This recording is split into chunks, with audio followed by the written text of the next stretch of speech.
I would reduce corporation tax to as low as it can possibly be. Yeah. And I don't just say this because I own a small business. Yeah. Well, I have to pay 25%. I mean, that's people I could be employing. For sure. That's it was one of the things that pushed me out.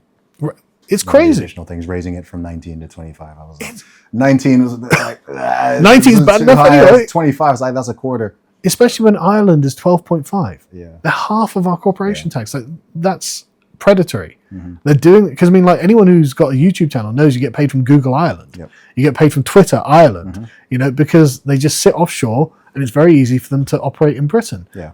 Why do we allow it? That's one of the craziest and most destructive things I think that's going on in the UK. And I think it's a desperation move where they're trying to just, again, I see trending on X the other day, tax the rich, right? It's crazy. Tax the rich, raise corporation taxes. And it's like, you are making this country so hostile for entrepreneurs. You're an entrepreneur. I am. I'm an entrepreneur. There are so many brilliant, smart, wealthy people of all ages just fleeing this country. It's crazy, isn't it? I'll have to show it to you. Yeah. I'm assuming you haven't seen it. There's it was published a few weeks ago, and it's every year. I did see it. Is it a map of the world? It's a millionaire migration map. Yeah, I did see it. So it's showing the net outflows and inflows of people with $1 million plus net worth, where they're moving to and from. So as I said, the UK is on track to lose 15,000 people of 1 million plus net worth this year.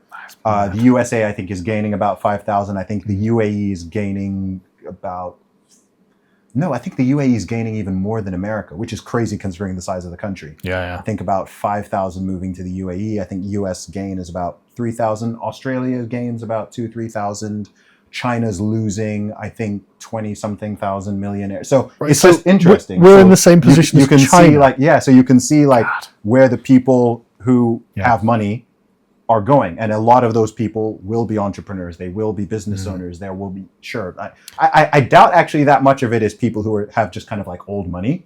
I imagine most of them would probably stay. Money. It's mostly people who are, I know so many people who have gone from UK to US, for example. Yeah. When I'm in Dubai, same, I do. So many 20-something-year-olds, British 20-something-year-olds in Dubai right now. Yeah, just moving. So many of them working in real estate, and I talk to them all. I'm like, when did you move here? Most are in the past 2 years. Yeah. What made you leave Leeds and go to Dubai? And it was like weather, taxes, being paid more, job opportunities.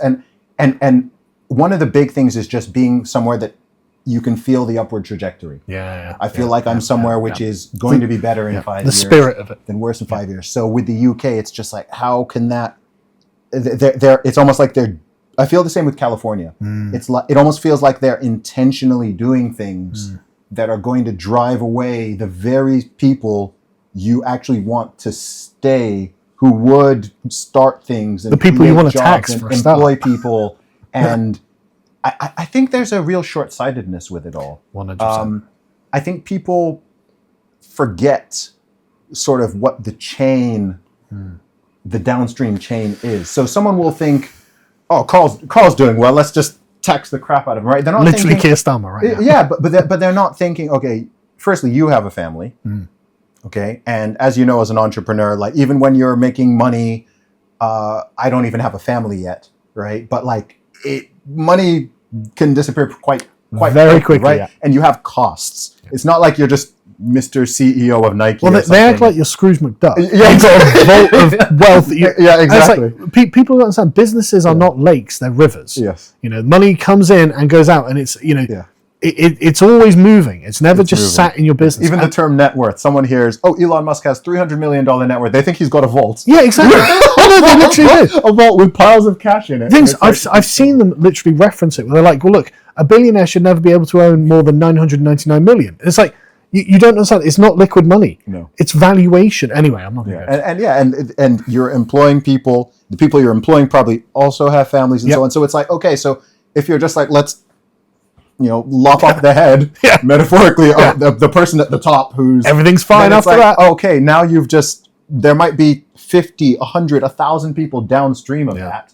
who are now worse off because you thought, oh, well, that guy's rich and he's doing well, so let's come after him, or he's just like, oh, I'm going to relocate to Texas, or I'm going to move to Portugal, I'm going to move to Singapore. Also, every time you tax me, that's wages I can't pay. Yes. So the fact that I'm 25% down on the earnings of the company, well, that's 25% of people who are not employed by me. Exactly. Now. There are people that are being disadvantaged by your taxes that I can't even name because they haven't been able to apply for a job I couldn't offer because I was never going to.